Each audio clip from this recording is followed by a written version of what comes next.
coming across and looking at currencies, so US dollar, it's not doing a lot. We need to see it take out 95.74 and then push on up to complete the C wave of the 5 of 1 in this final diagonal up.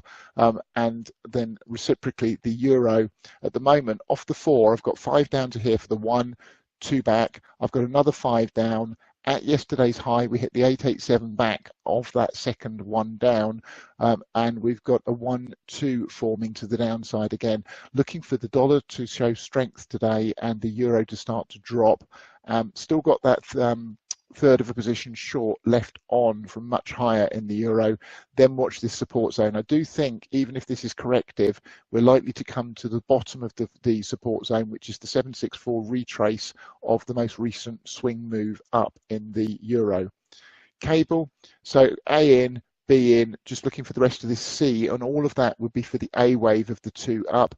If you're trading it, I mean, I'm not trading this part of the pattern. I would be interested after this A and B have played out in trading an impulse up for the C of 2.